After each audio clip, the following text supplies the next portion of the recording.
новый таможенный кодекс, который заставляет все фирмы платить там 1% таможенные сборы.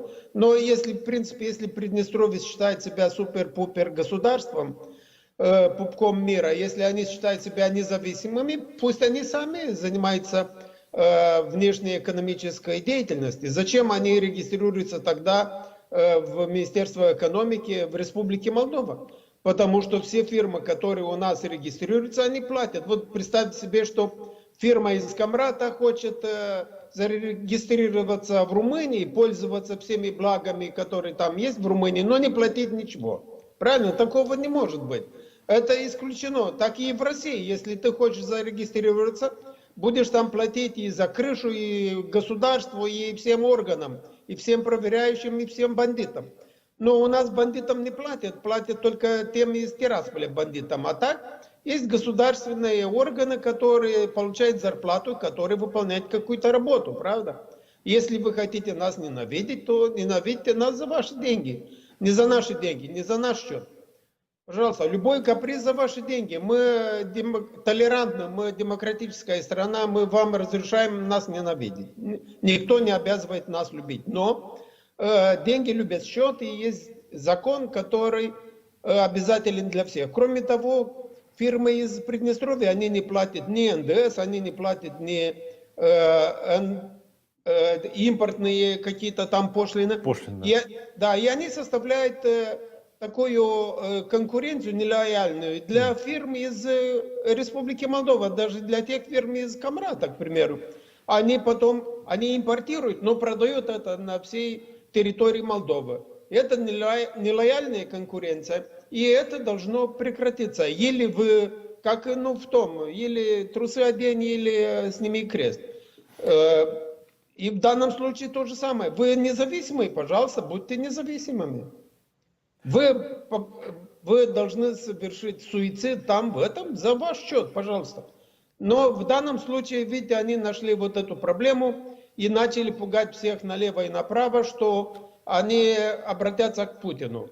Конечно, Путин может принять такое решение и без обращения с Тирасполя, потому что есть и решение обращение 2006 года и референдум 2006 года. И Путин тогда не принял вот это решение, может принять сейчас. Даже их могут и не спрашивать Тирасполя. Но это им не поможет, потому что Украина, кроме случая, если они совершат какие-то действия против Украины, военные действия, Украина прекратит и доступ газа в Приднестровье, потому что российский газ поступает в Приднестровье только через территорию Украины, нет другого газопровода. Они говорят, что могут купить реверсом через тот же газопровод, который идет на Балканы, но там тоже, мне кажется, тоже через территорию Украины поступает, и они могут закрыть и туда, и обратно. Кроме того, у России нет инструмента для шантажа в отношении Республики Молдова. В 2006 году, вот я смотрел Сафонов, он хвастался, что в 2006 году этот предпоследний такой съезд, он был услышан, были приняты меры, и тогда нам помогли. Но в данном случае у России нет инструментов для шантажа. Мы решили проблему с газом, мы получаем достаточный газ через газопровод Яссы-Кишинев. Электроэнергию мы получаем, у нас нет проблем сейчас с электроэнергией. Рынок наш не на восток, а на запад. Мы продаем нашу сельхозпродукцию в Румынии, в Европе, в Турцию, в другие страны, но только не в России. И поэтому у России остается только военный путь воздействия на Республику Молдова, но сейчас он немножко отдален, потому что Россия не добилась никаких успехов. Они оккупировали село на 30 тысяч населения за 10 лет, и вот они выдали как это за большое военное событие. Но потеряли 45 тысяч человек, когда оккупировали село на 30 тысяч населения. И поэтому у них сейчас нет возможности приближаться вплотную к Республике Молдова.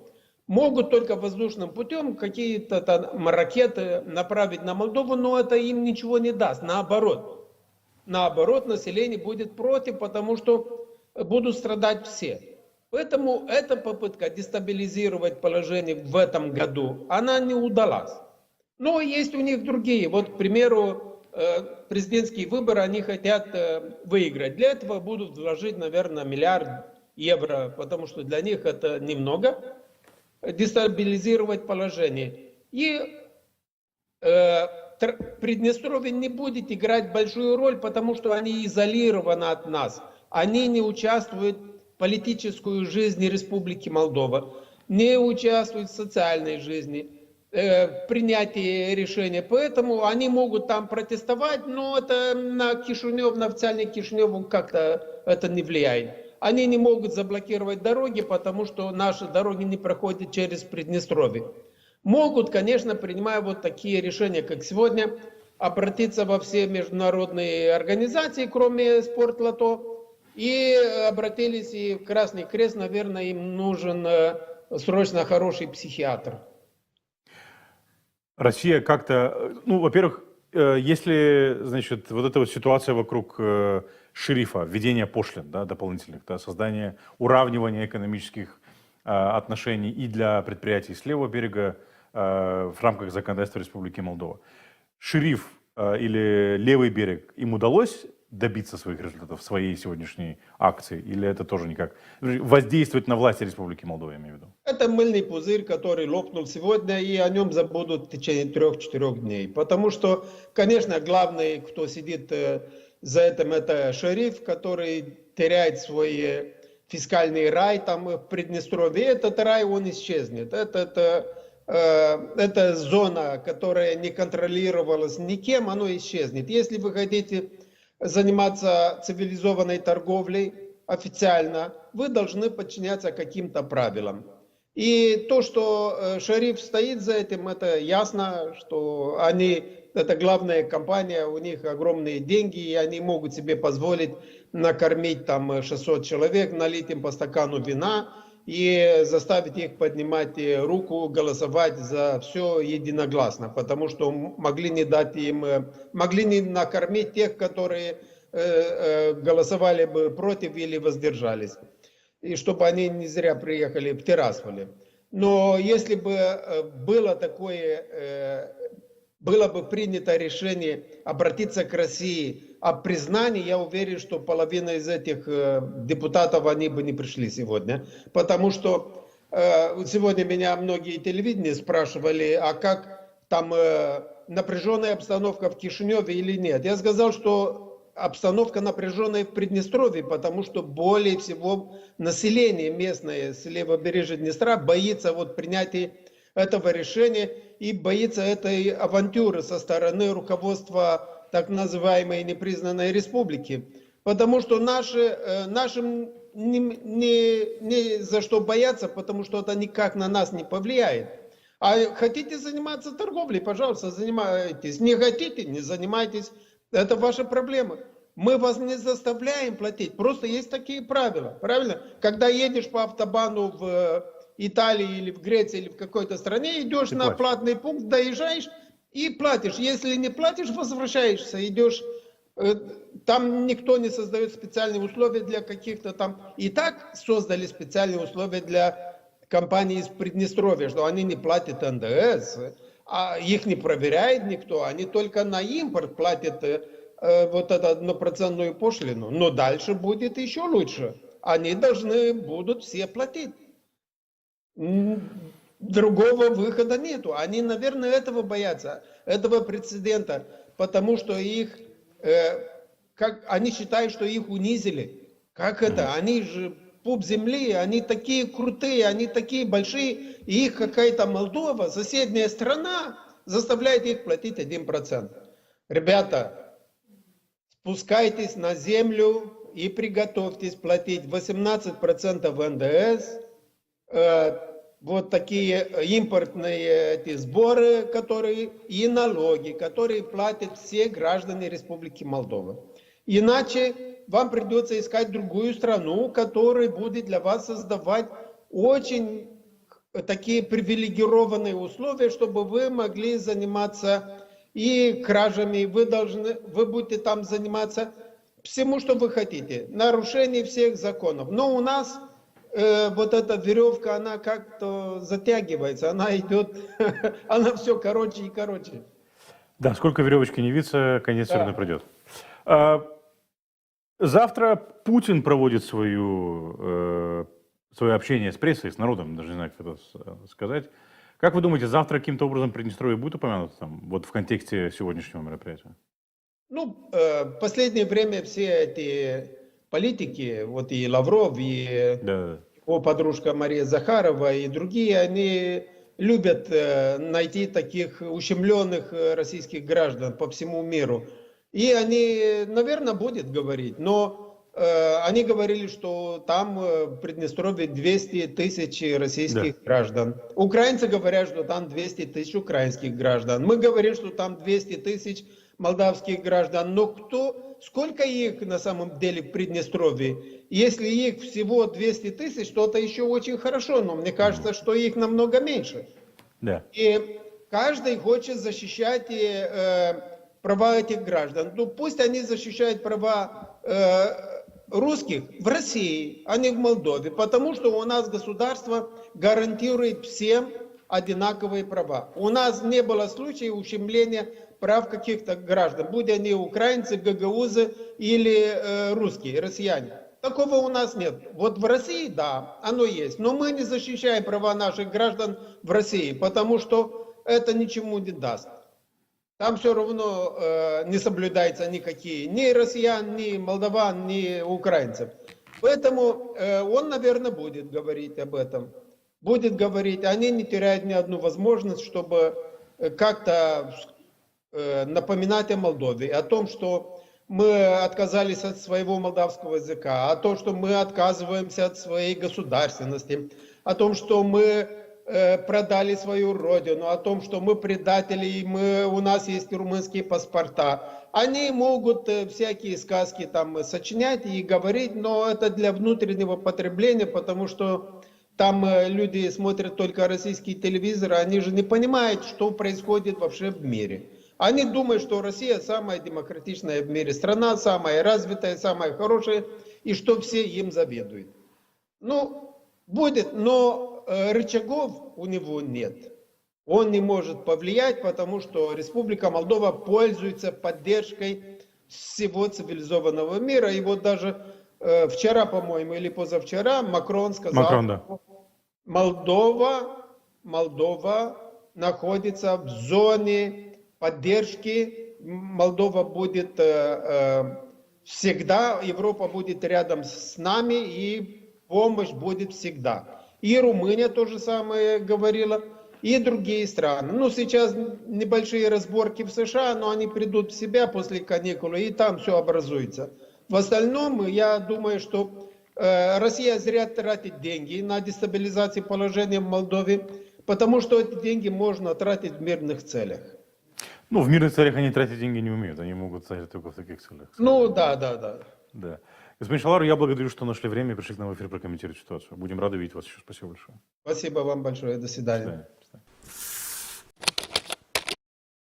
Друзья, в этой части выпуска я предлагаю поговорить о ситуации, которая сложилась на ГРТ, потому что и не только на ГРТ, а в том числе в информационном пространстве Гагаузии. Вы знаете, что в Народном собрании сейчас обсуждается новый законопроект, который подразумевает контроль за частными электронными СМИ и много других моментов, которые влияют или будут воздействовать на деятельность общественного телерадиовещателя Гагауза радиотелевизиона, в том числе и в вопросе, связанном с применением гагаузского языка или наличие или присутствие гагаузского языка в эфире ГРТ.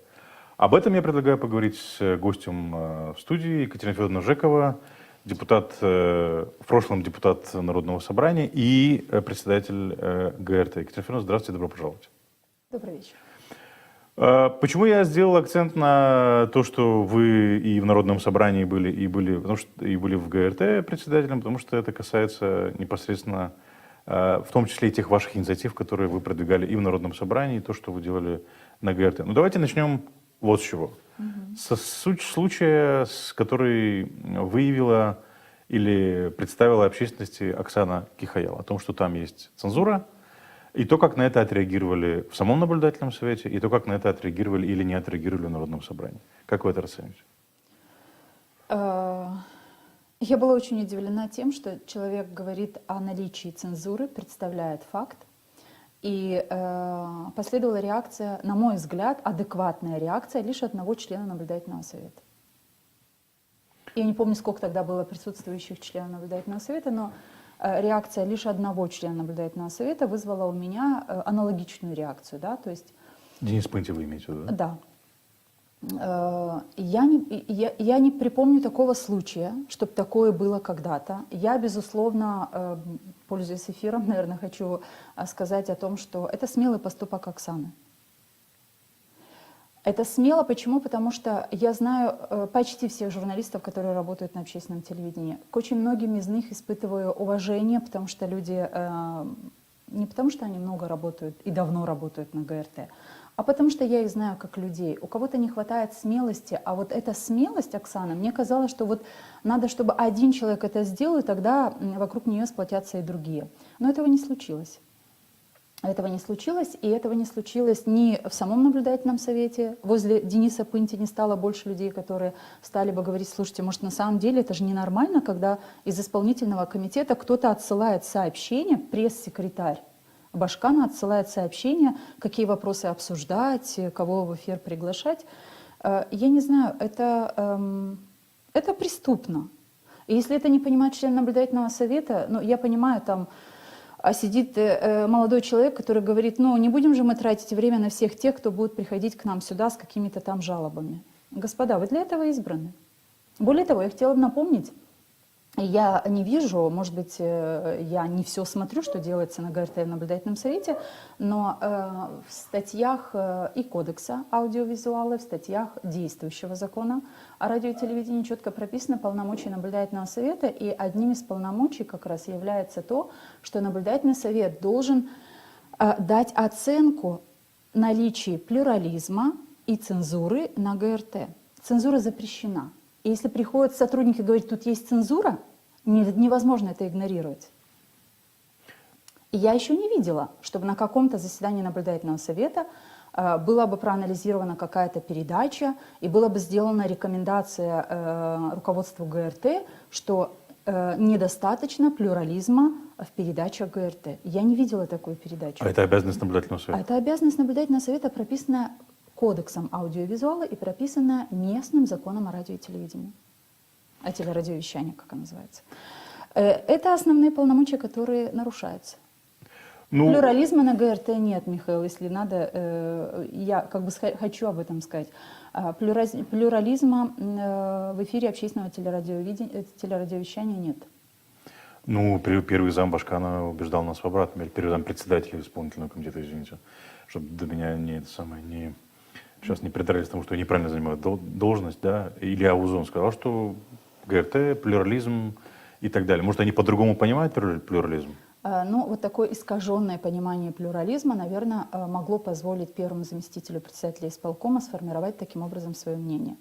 Общеизвестно, что такое плюрализм, и передача, в которой присутствует только одна сторона и нет второй стороны, и есть одна точка зрения, нет второй, третьей, четвертой, а таких передач, ну, в последнее время они стали хоть как-то там пытаться приглашать еще кого-то в студии свои, но в целом, если бы я была бы членом наблюдательного совета, я очень озаботилась бы тем, что плюрализма мнений на ГРТ нет.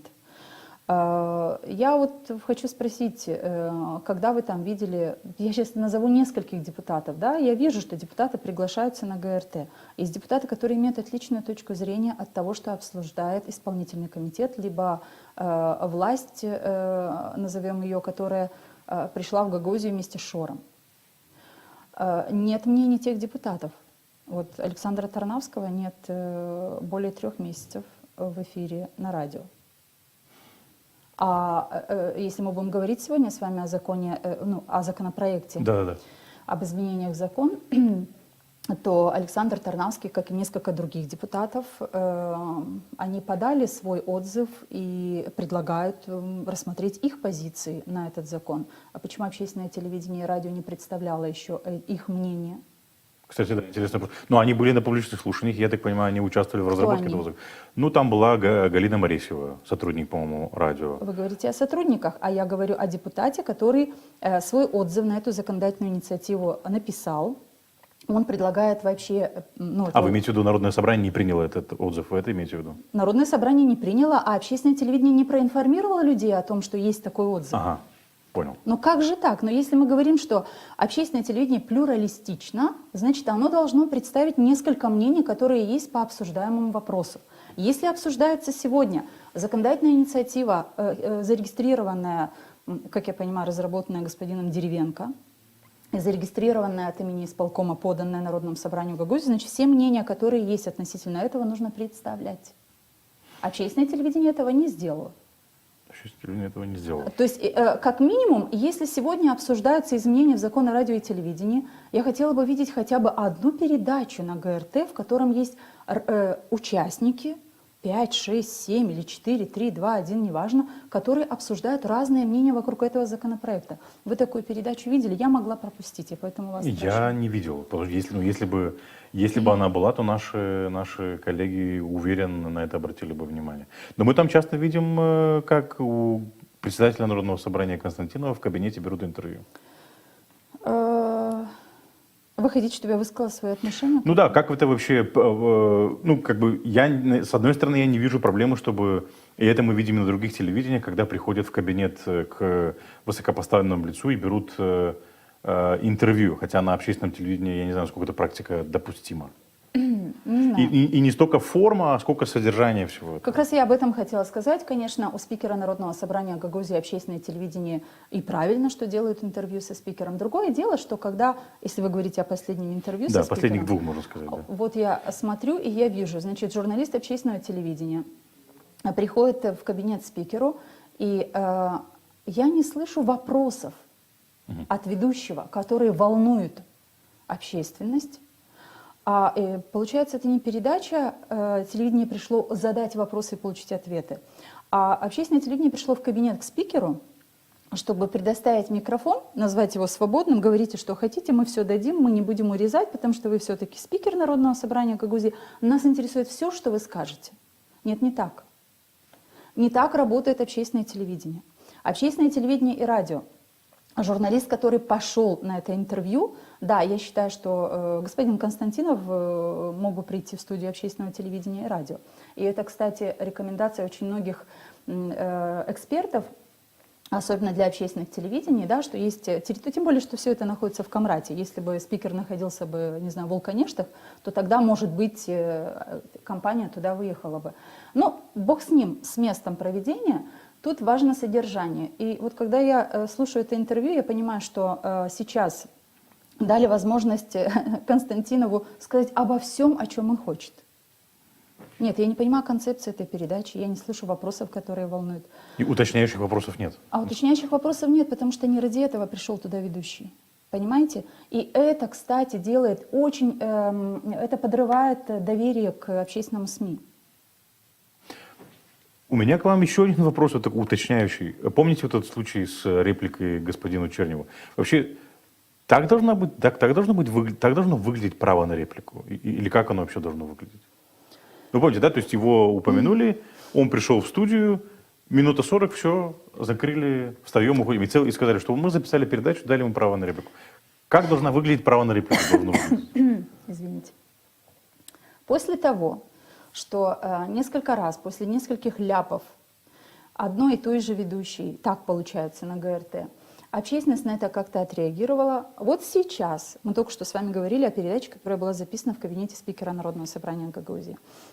Вот в ходе передачи Константинов высказывал свое мнение там о Спыну, о том, что что-то там нарушается.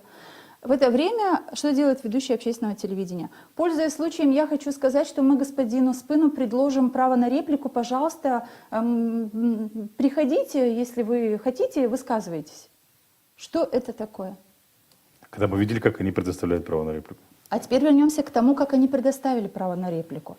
Вы понимаете, дело в том, что я прекрасно понимаю, что есть опытные журналисты, есть неопытные журналисты. Я прекрасно понимаю, что Человек, который ведет эти передачи, ей нужно еще набираться опыта, и не сомневаясь в том, что она наберется, и не исключая, что даже такой журналист может стать в будущем очень хорошим журналистом, искренне этого желаю, но то, что сегодня происходит на ГРТ, и то, как сегодня предоставляют реплику, в частности, господину Черневу, вы знаете, мне было очень стыдно видеть это на ГРТ. Такое ощущение, что посадили журналиста, которому не до конца объяснили. Она могла не знать. Но если она не знает, тогда там есть руководство. Вы должны объяснить. Мы предоставили вам ровно на такое же время. То есть либо вы покажите в эфире, чтобы те зрители, которые смотрят сейчас это так называемое предоставление реплики господину Черневу, эти зрители должны увидеть, на какую такую реплику, сказанную здесь, в эфире, в этой студии, предоставляется время господину Черневу. Если это не предоставлено, что я увидела в эфире? Я увидела в эфире оттараторившего какую-то речь, закрывшего рот, простите. Ну, оно фактически так и Я было. очень не хочу использовать такие фразы, но выглядело это именно так. И, конечно, очень стыдно, что это происходит на общественном телевидении. И я уверена, что там есть журналисты, которые понимают, что это не так. Другое дело, что мне по-прежнему хочется обратиться к коллегам. Ребята, будьте смелее. Общественное телевидение – это другое телевидение, и вы были другим телевидением. И вы знаете, как надо работать, и много журналистов знают, как надо работать в эфире. Знают, делали. Только сейчас вот там что-то поменялось, да. Там сегодня работает программа действий команды Шора, и поэтому мы видим вот такое искаженное представление о многих вещах. Екатерина Федоровна, по поводу закона, да, то есть как бы эта ситуация развивается на самом деле, и я с вами согласен, к сожалению... Ситуация деградации. Да, деградация, к сожалению, да. К примеру, Оксаны Кихаял. И, кстати, тут хотел бы уточнить, то есть мы и раньше знали, что на ГРТ практикуется какая-то цензура при Ирине Влах, мы слышали про какие-то черные списки, этих приглашают. Ну, были, этих да. Были.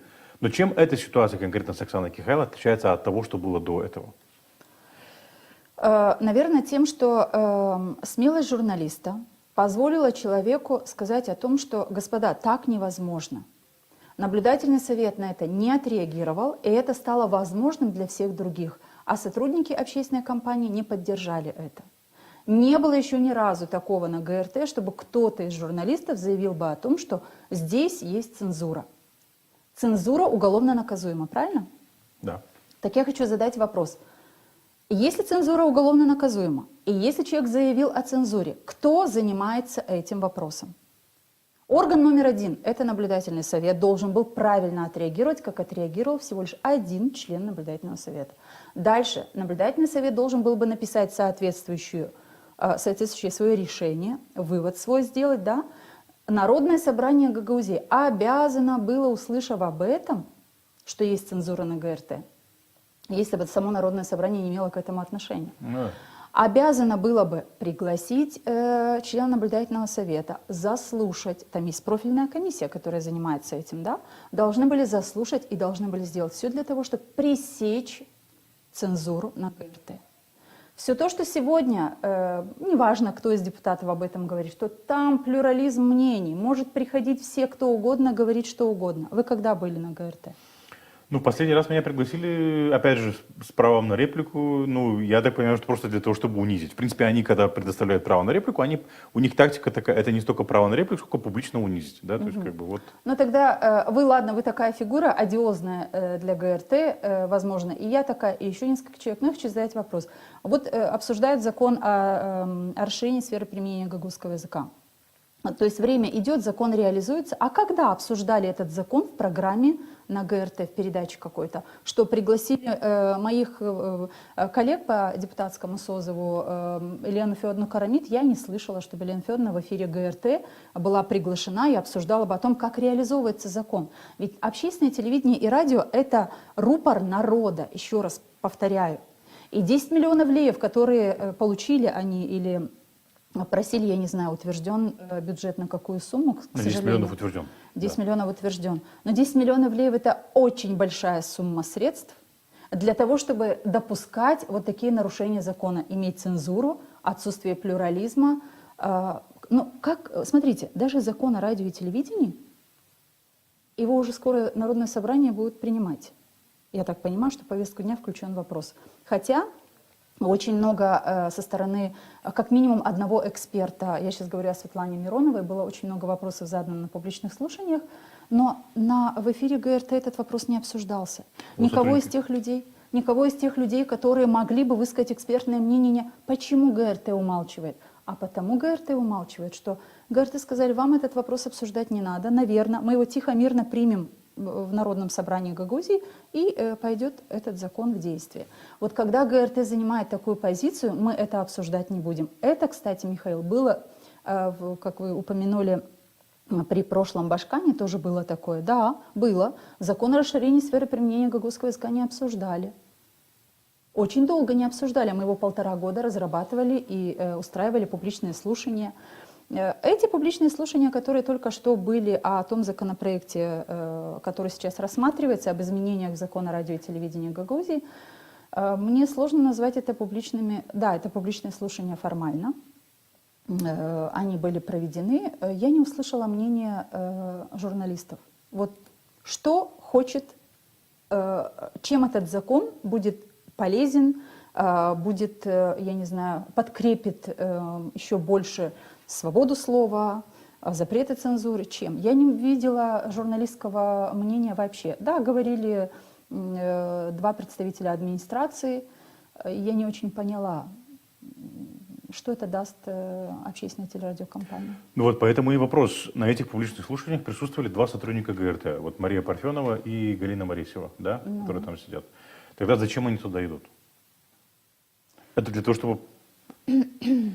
Ну, Михаил, смотрите, зачем они туда идут. Я хочу вам напомнить тот год, 2018, когда мы, 4 депутата 6-го созыва, разработали закон о радио и телевидении, Да. об общественном радио и телевидении. Это был бы закон об общественном радио и телевидении Гагаузии.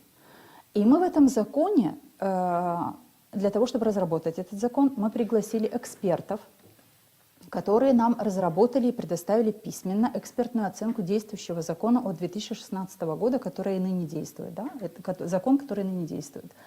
И эту экспертную оценку этих людей мы предоставили для всеобщего обсуждения. Затем мы, 4 депутата, разработали закон. Мы прописали те статьи, которые были ущербными в действующем законе. И самое главное, что в том законе, когда мы его обсуждали, мы его, по-моему, на протяжении 9 месяцев разрабатывали, обсуждали, мы привлекали всегда, отправляли письма и приглашали на публичные слушания общественное телевидение и радио. Ни один журналист не был заинтересован в том, чтобы этот закон принимался. Опять же, почему? Тогда это было неинтересно исполнительной власти и Башкану Ирине Влах. И поэтому журналисты общественного телевидения всегда держали ухо востро и не считали нужным рассматривать и участвовать в рассмотрении закона, который укрепил бы их в первую очередь финансовую независимость. Почему я говорю об этом и насколько это важно? Ведь финансовая независимость это, или зависимость финансовая, это рычаг, которым всегда пользуется власть. Будете делать так, как мы вам говорим, будете наши идеи проталкивать людям, значит, получите хороший бюджет. Нет, будете жить с таким бюджетом выживания. А хотите процветания, давайте с нами дружить. Так вот, тот закон, о котором я говорю, в 2018 году, что мы предлагали... Который, кстати говоря, был принят, таки принят. Он был принят в 2 чтениях. Он был передан Башкану, и Башкан его не промульгировала. И за него проголосовало 23... За него проголосовало 23 депутата, насколько я помню, по памяти, да. Но потом уже не хватило голосов для того, чтобы преодолеть вето. И закон остался, он написанный, он есть, конечно же, в Народном собрании Гагаузии. Но этот законопроект, в нем не участвовали тоже журналисты, не обсуждали его журналисты общественного телевидения. Я хочу вас подвести к мысли, что для меня несмелость журналистов общественного телевидения, неумение отстаивать свое журналистское право на свободу работы, на право самим определять, как им формировать этот контент. Это очень печально. Поэтому я не вижу пока общественного телевидения, которое работало бы на интересы народа. Кстати, один маленький нюанс, но он очень важный. Вот тот закон, о котором мы сейчас с вами говорим, он давал финансовую независимость в каком смысле? Не зависело бы больше ни наблюдательный совет, ни руководство компании, не зависело бы от финансирования, потому что 3% от общих доходов бюджета Гагаузии От собственных доходов. От собственных доходов, да. От собственных доходов бюджета Гагаузии. Это было бы где-то, ну тогда мы подсчитывали в 2018 году, от 7 и выше миллионов леев. На сегодня это было бы, наверное, где-то 9 миллионов леев. Но зато бюджет каждый год утверждать не надо было бы. То есть он автоматически? Он автоматически исчислялся бы из числа тех процентов, которые в законе были прописаны и указаны. Вот такая пассивная журналистская команда, получается, есть на ГРТ, и они не участвуют в тех законах, которые для них разрабатываются. Это печально. Вот сейчас вот этот закон, который обсуждается, его представляют как поправки в действующий закон о телерадиовещании. Его хотят даже переименовать, закон об электронных СМИ Гагаузии. С вашей точки зрения, какова цель этого закона, учитывая то, что этот закон, помимо всего прочего, сокращает количество гагаузского языка в эфире ГРТ? Это вообще возмутительно. Это не может быть невозмутительным. Я не могу понять, как общественность, если она у нас есть активная общественность, если понимает, что пытаются сделать с общественным телевидением и радио. То есть мы с 2007 года с 5% на гагаузском языке доводили до 50%. Сегодня это может быть чуть больше, не знаю, опять же, никто не анализировал, может быть, они и меньше, чем 50%, но может быть, я думаю, что они работают все-таки ГРТ 50% и даже больше делает на гагаузском языке. Почему вдруг понадобилось цифру 75, утвержденную законодательно, менять на 50? Для того, чтобы нашим зрителям показывать, пусть говорят на русском языке, показывать поле чудес. Но на самом деле то, что сегодня творится на ГРТ, ну, я говорю творится, пусть меня простят коллеги, потому что я очень избирательно отношусь к этим словам. Потому что во мне много уважительного отношения ко многим людям, которые там работают. Но невозможно так. Ну невозможно делать вид, что вы плюралистически представляете мнение всем сторонам в обсуждении тех или иных вопросов. Ну нету этого сегодня. И когда гагаузский язык вы снижаете с 70% до 50%, вы для чего это делаете? Я хочу спросить, а мы точно гагаузское радио и телевидение? У нас, значит, исполком на гагаузском не говорит. Народное собрание на гагаузском не говорят. Сейчас меня могут упрекнуть в том, что бен далафет мерим гагаузша. Сиз дединсен бу кольверим далафет элем рус дилинде. Бана Михаил Нджиданным сизяда без варнджа гагаузша далафет элем. Ким бизе истеишит мя гагаузша чарн, варнджа гагаузша далафет мя. Ама ачан bizim devleti kullanan, Гагаузиямызы kullanan insanlar гагаузша лафет мерла. Переведу на русский, коль вы. Если исполнительный комитет, публичное слушание, говорим о гагаузском радио и телевидении, ни слова на гагаузском не сказали. Заседания, никаких абсолютно. Ни один закон, одобренный Народным собранием, не переводит на гагаузский язык. Не переводят на гагаузский язык. Вы о чем говорите? Но если мы хотим какие-то вещи завуалировать и скрыть, так, ну, это же со временем становится очевидным. Становится очевидным, что вы пришли для того, чтобы поломать структуру работы общественного телевидения и радио. А структура общественного телевидения и радио и ее деятельности очень хорошо прописана в законе. Я считаю, что законопроект, который мы с вами сейчас рассматриваем, очень правильную оценку дал господин Тарнавский этому закону. Он сделал свой, и не только он, но, как уже говорила, и другие депутаты делали интересные мысли, высказывали об этом законопроекте. Возможно, надо делать какие-то изменения, но сейчас нужно вернуть на доработку. Я так и не поняла, какова цель этого законопроекта. Помешать работать частным СМИ? Ну, что у нас их так много. Допустим, один из, как я понимаю, авторов, он, значит, поясняя, давая ответ на какой-то вопрос на этих слушаниях, говорит, ну вы понимаете, вот этот ИЗИН, который мы предложили, он же не будет бесплатным. То есть мы думаем о пополнении бюджета, и мы будем, раздавая этот самый ИЗИН, то есть разрешение, лицензия своего рода, да, мы будем пополнять бюджет. Вот я хочу спросить у этого человека, ну какие очки нужно надеть на свои глаза, чтобы думать о том, что пополнение бюджета через ИЗИН, у нас тут что, как грибы после дождя вырастут сейчас частные СМИ, и очень сильно пополнится бюджет. Нам бы сохранить общественное телевидение, и радио в тех рамках, которые утверждены и существуют в современном обществе. В мире, в разных странах. Общественное телевидение, я понимаю, что очень сложно быть независимым в своей деятельности, даже общественным телевидением. Но у общественного телевидения и радио есть максимальная возможность оставаться такими, потому что бюджеты, которые утверждаются, права, которые есть для журналистов и для руководства в том числе, это очень много. Мне обидно, что мы остаемся без общественного телевидения и радио. Вы таки думаете, что мы без него остаемся? Я так чувствую, Михаил. У меня уже даже нет...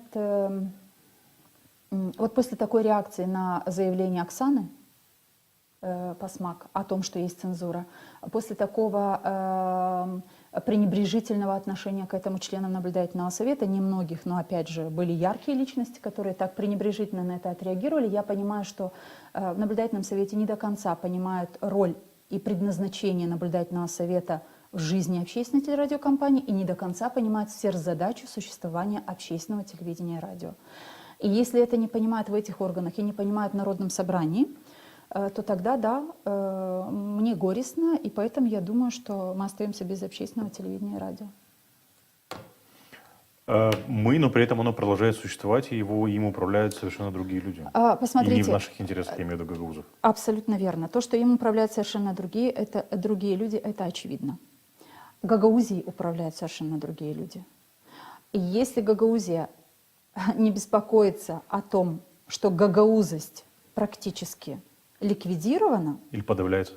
Или, я не знаю, но смотрите, спасибо воспитателям в детских садах, учителям в школах, которые обучают детей еще на гагаузском языке. Но когда власть не говорит на гагаузском языке, я как житель автономии имею полное право высказать свою точку зрения, что ликвидируется здесь гагаузость. И о гагаузском языке, и о том, чтобы... То есть не надо говорить мы гагаузы, мы патриоты. Слова нужно подкреплять делами.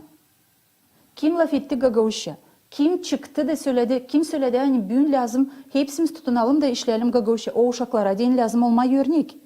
Üretici lazım, laf etsin Gagauş'a, lazım. Ama devlette bulunan insanlar ona düşünmüyorlar hani lazım olma örnek. Da o insanlar da duysunlar ki ne takavi. Gagauzya radyo televizyonu lazım, bekim 100% Gagauz dilinde çalışsın. Ama 100% yokunca çalışsın. Ben bunu bileyim niçin? Niçin bizde var Moldova'da kanun 20%, перехожу на гагаузский, 20% эфирного времени должно быть на государственном языке. Ну так и работайте по закону, так всегда работало это телевидение. И не было никаких проблем. Зачем сейчас столько передач? Вот мне, кстати, я даже не знала, что на ГРТ есть «Поле чудес».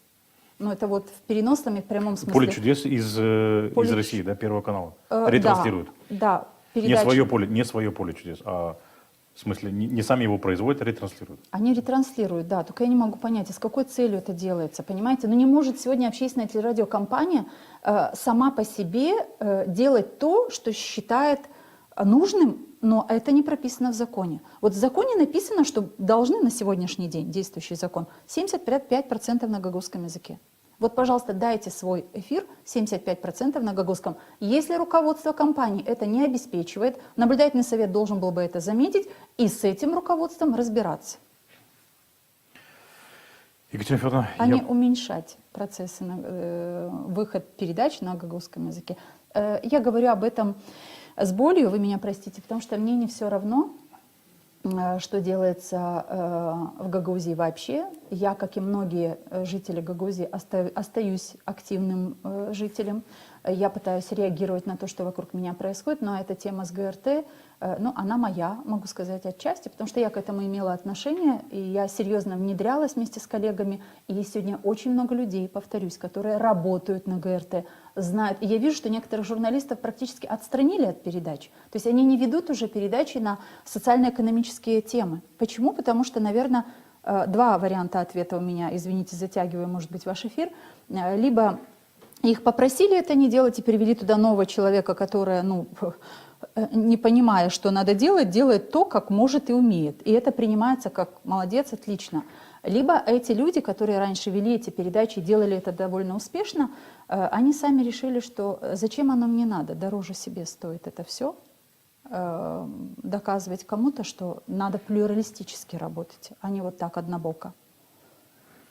Ну и ГРТ один из главных институтов или институций в Гагаузии, которая должна продвигать гагаузскость и гагаузскую идентичность. А ради этого вообще создавалась автономия и общественное телевидение и радио в том числе. Для этого турецкое агентство ТИКа и турецкое правительство давало деньги для того, чтобы передающие устройства, передатчики были размещены на территории всех этих вышек, и чтобы эфир был у каждого жителя Гагаузии дома, чтобы они могли слышать свою родную речь и смогли слышать обсуждение социальных и экономических вопросов на гагаузском языке. Кстати, я буквально вот сегодня перед приходом к вам передачи услышала и подумала, Евгений Тукан, по-моему, да, «Вольная борьба», Да. известный такой вот наш тренер, борец. Какая прелесть, как на гагаузском языке красиво говорит в передаче. У нас политики не говорят, а люди, которые приводят Гагаузию к успехам, это и артисты, это и спортсмены, они говорят на гагаузском языке. У нас в эфирах только политики не говорят. Им очень нужна гагаузская автономия. Недялков, по-моему, фамилия была. Недялков, я Да, Тукан сказала, да, простите, да. Мгм. Екатерина Федоровна, я благодарю, что нашли время и пришли к нам в эфир, в эту передачу и поделились своим мнением. Спасибо большое. Спасибо вам, что смотрите нас. Для того, чтобы мы продолжили свою работу, поддержите нас. Станьте нашим патроном или сделайте разовое перечисление на нашем сайте. Внесите свой важный вклад в борьбу с пропагандой в Гагаузии.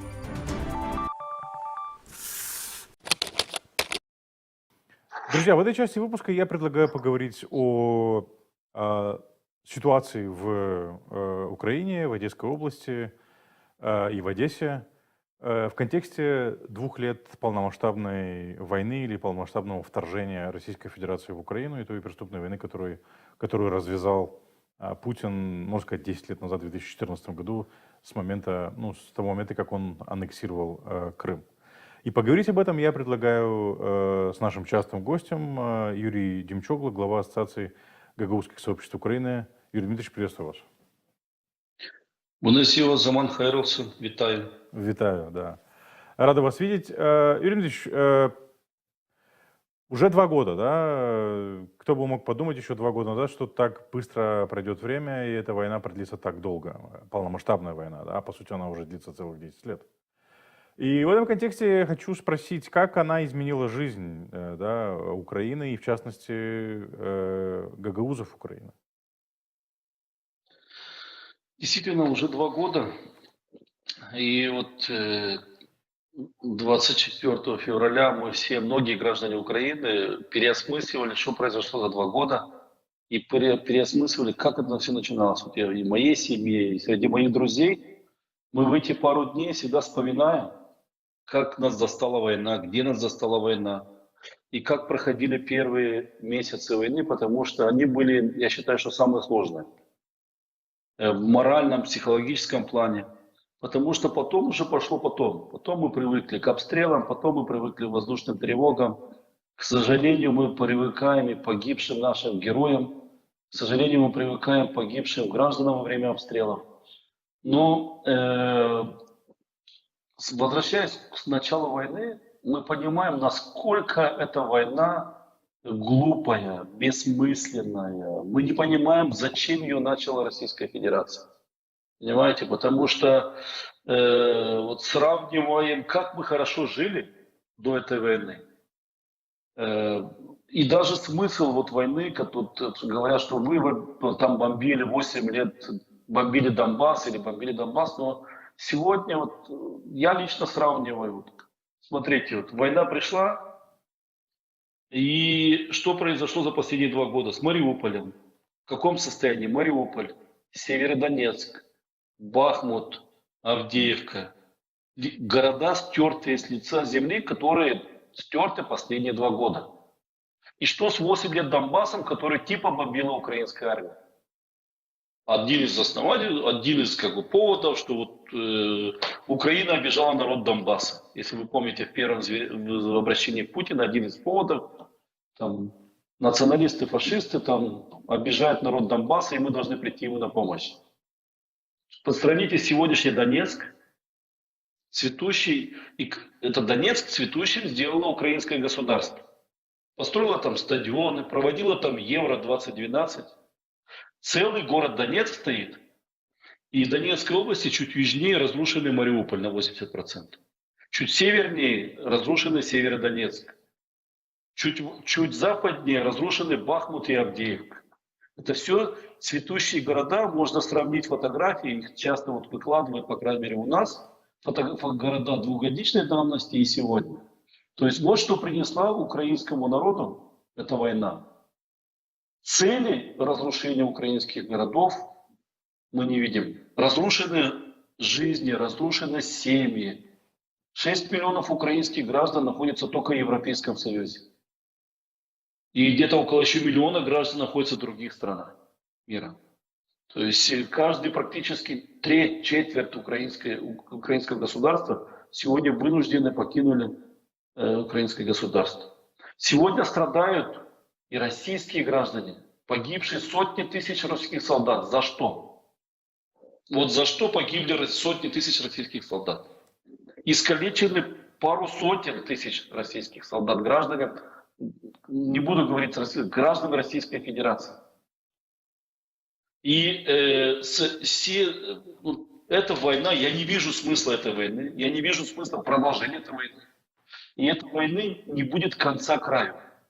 Потому что эта война, смысл этой войны – это амбиции российского руководства.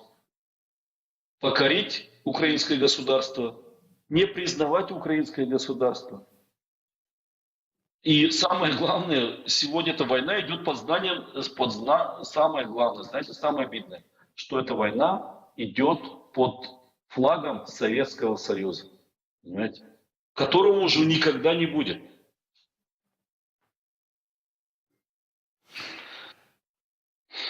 К сожалению. Российская армия опять обстреливала этой ночью Одессу. Мы видели, что сообщение о том, что все 10 шахедов, которые были запущены по Одессе, были сбиты. И я так понимаю, что в последнее время опять стал упор на Одессу. Почему? Это просто попытка терроризировать население, это попытка, скажем так, усилить усталость от войны. И в этом плане, вот уже 2 года прошло, каковы настроения в украинском обществе? В украинском, касательно обстрела, я же говорил уже, что, к сожалению, граждане Украины привыкли к обстрелам.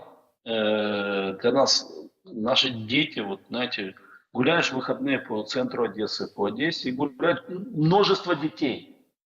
Из них многие вернулись, потому что вот когда война началась, после освобождения Киевской области, многие граждане Украины вернулись.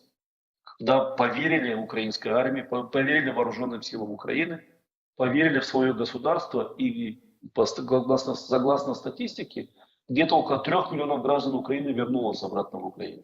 И действительно, вот, тогда я помню, после мая месяца, с июня месяца 22 года, на 3-4 месяце войны, многие очень вернулись, и опять заработала экономика, зажила страна. И все эти граждане, и те, которые не уезжали, и те, которые уехали, они привыкли к российским обстрелам. Народ уже Украины не испугаешь.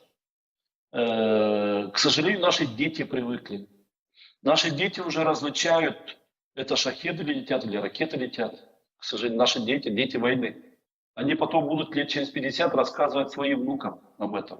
К сожалению, о том, как братская Россия их пыталась убить, как братская Россия разрушила их дома. Общая ситуация по Украине... Но это Россия так себя называет братская, на самом деле она уже не братская. Да. Это так, Россия себя называет как братский народ. Но сегодня то же самое, смысл войны. Путин в своих речах везде говорит, что украинский народ нам братский, что это один народ. Зачем ты его уничтожаешь, зачем ты сравниваешь с землей дома этих людей, которых ты называешь братом? Просто глупая, маразматическая война, понимаете? И сегодня хочу вам сказать, что, по крайней мере, в моем окружении русских русскую армию называют скоты, подонки. Я уже не говорю про те слова, которые называют наша армия, наши военные русских солдат как называют. Понимаете? Но сегодня бывший братский народ называют скотами и подонками. Это самые легкие выражения. Вот к чему привела развязанная Путиным война. Нету больше братского народа. Я подозреваю, что пройдет 1-2 поколения минимум украинских граждан, чтобы простить, чтобы сгладить эту вину. Представляете, пройдет там полсотни, может быть, сотни лет, чтобы это сгладилось как-нибудь хотя бы. Но ситуация в Украине, вы знаете, в общем, экономика работает, все нормально. К сожалению, сегодня из-за отсутствия или приостановки частично военной помощи страдают наши воины, которые вынуждены немного отступать на некоторых отрезках фронта. Но я надеюсь, я думаю, что это временная ситуация, потому что заряд и мотивация в украинской армии с ребятами, которыми я общаюсь, которые воюют, очень высокая. Все понимают, что нужно сейчас перейти в эшелонную оборону, накопить силы и потом продолжить освобождение украинской земли. Вот какие настроения на фронте. А настроения среди людей, они уже понятны, я о них рассказал. К сожалению, мы привыкли к войне, мы привыкли к обстрелам. Уже для нас это стало обыденность, но мы знаем, что будет украинское государство, знаем, что мы опять будем прекрасно жить в украинском обществе, как мы жили до этой проклятой войны. Ну а гагаузское сообщество как-то это поменяло, трансформировало в Украине, в Одесской области? Вот по истечении этих 2 лет войны, да, что можно сказать об этом? Ну, я вам скажу, для многих украинских гагаузов Украина стала более роднее. Многие украинцы, многие гагаузы защищают с оружием в руках, воюют за нашу страну. Честно говоря, я даже не думал, что будет такой большой процент гагаузов, который... Я все-таки, знаете, думал, что у нас украинские гагаузы тоже частично пророссийские, но с 2014 года, во-первых, чуть-чуть менталитет поменялся у наших украинских гагаузов. Они стали более проукраинскими. И они видя, что творит российская армия на украинской земле, они многие пошли защищать свою страну. Но самое главное, что за эти 2 года произошло, украинские гагаузы перестали быть немного пророссийскими. Вот это самое главное, что произошло в жизни украинских гагаузов. Они поняли, что Россия не друг, Россия даже враг. Враг, уничтожающий, в том числе и бомбящий наши гагаузские села Украины. Ну да, южная, получается, юг Одесской области, да, Бессарабия, юг Бессарабии. Да. Если в Итуле, в Чечмекиое, в Гагаузии слышат звуки дронов и видят вдалеке, как бомбился Ригийский порт, говорят, что с Итулии очень хорошо видно, потому что там лиман, озеро Кагул, прямой видимости, и все видно, каждый взрыв был виден, когда бомбили первые разы. Ну и шахеды слышат там каждый вечер практически. Да? Я уже не говорю про наши украинские гагаузские села, для которых это, к сожалению, тоже стало обыденностью. То есть менталитет гагаузов украинских очень сильно поменялся. Я думаю, что не дай бог, конечно, чтобы не дошло и до Гагаузии. Я думаю, что не дойдет благодаря вооруженным силам Украины. Но менталитет гагаузов Молдовы тоже поменяется, если вдруг война придет, не дай бог, к ним во двор. Ну, лучше, чтобы он поменялся без войны, да, то есть, чтобы она без того, что... Я тоже думаю, что этого не будет благодаря вооруженным силам Украины. Да, ну, фактически она пришла в том или ином виде, она уже пришла, да, то есть, мы ее чувствуем по-любому. Юрий Ильич, вот такой вопрос. Мы с вами часто говорили про... И вы сами упомянули, что экономика Украины работает, и мы это видим. Мы с вами часто говорили о том, что, скажем так, морской путь, морской коридор Украина сама себе обеспечила, порты Большой Одессы работают, принимают товары, отгружают товары и так далее. Но вот эта вот продолжающаяся эпопея с протестами в Польше. Давайте еще раз проговорим, для того, чтобы понять вообще, что происходит и насколько Украина сегодня зависит от транзита через Польшу своего зерна, своих товаров, прежде всего своего зерна, потому что я так понимаю, что там проблема в основном с транзитом зерна, потому что порты на Балтике, да, на Балтийском море польском используются Украиной для экспорта своего зерна, несмотря на то, что работают порты Большой Одессы. Министерство экономики Украины, правительство экономики показало цифры. В последнее время доля именно зерновых грузов упала до 5-7%. Через Польшу вы имеете? Через Польшу? Да, до открытия одесских портов, вы правильно сказали, ВМС Украины полностью прогнали. Сегодня в западной и в центральной части уже Черного моря нету ни одного российского военного корабля. Поэтому коридор работает спокойно. Система ПВО Украины защищает надежно одесские порты от всех возможных обстрелов, которые были, теперь уже даже не пытаются сильно. То есть коридор работает, и он показывает сегодня очень прекрасные результаты. Там от 2 до 3 миллионов каждый месяц экспортируется по этому зерновому коридору. Кстати, он не считается зерновым, потому что по нему уже идет и удобрение, и металл, и руда. То есть одесские порты сегодня практически их грузооборот вышел на довоенный уровень. А эти обстрелы, извините, эти обстрелы, они нацелены именно на портовую инфраструктуру, я правильно понимаю, или что они пытаются? Они, да, пытаются подобраться к порту, но, к сожалению, у них не получается. К счастью для нас. Не, к счастью, да, к сожалению для них, к счастью для Одессы. Для нас у них это не получается, они сбиваются до порта. Вот этой ночью буквально там метров 500 не долетел дрон, его сбили, обломки, к сожалению, упали на жилые дома там и на другую инфраструктуру, но порт, по крайней мере, за все время, что работал порт, только первый месяц были прилеты в порты, первый месяц работы, открытие там. Но, я же говорю, после этого система ПВО настроилась там на Ониксе, на Калибры, на X там 50 какие-то, там X-101. То есть система ПВО, Украина сразу настраивается на ту систему, которая обстреливается. Понимаете? И порты работают, миллионы тонн зерна и прочей продукции экспортируют, импортируют. То есть экономика заработала, и после открытия одесских портов доля экспорта именно зерновых грузов упала до 5-7% сегодня в месяц. Понимаете? То есть... Через Польшу. Мы по-прежнему говорим про Польшу, да? Да, про Польшу именно мы говорим про Польшу, что в зерновом плане Польша уже, да. До этого она была где-то 20-25% до открытия одесских портов. И прибалтийские порты были важны, но сегодня она очень упала.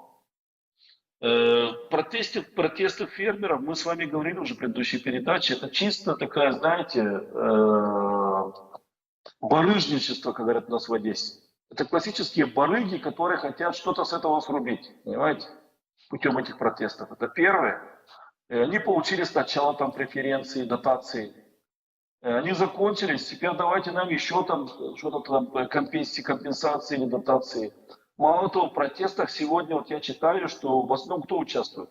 Польские бывшие коммунисты, польские там общественные организации там левого толка.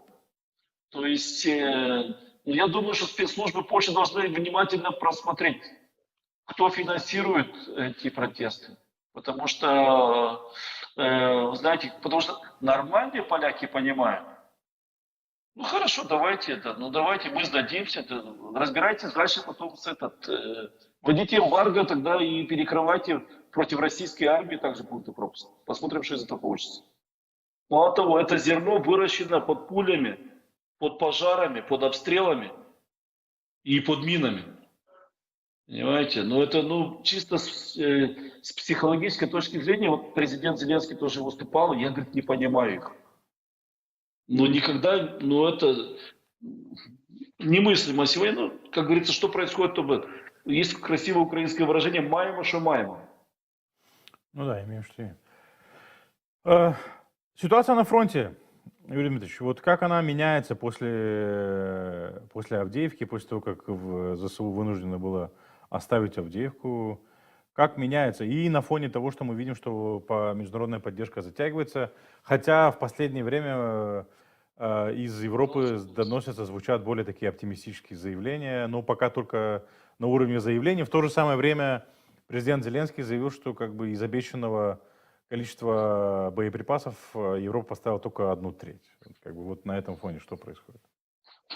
Ну, помощь Запада всегда приходила с задержкой, всегда. Там на месяца 5 пришли позже танки, на месяца 3 приходили позже пушки, 777-е. Действительно, самая большая проблема сегодня это снаряды.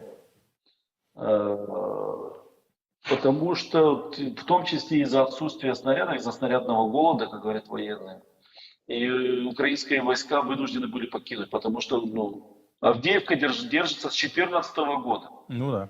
Война началась, там фронт за 2 года не поменялся, понимаете? Там, когда были снаряды, когда были там бомбы, когда было чем воевать, там каждый день гибли от 1000 до 1500 российских солдат, которых приносили мясными штурмами в жертву. Приносили, каждый день гибли. Там был день, когда 50 единиц техники было подбито за один день. То есть, когда было чем подбивать.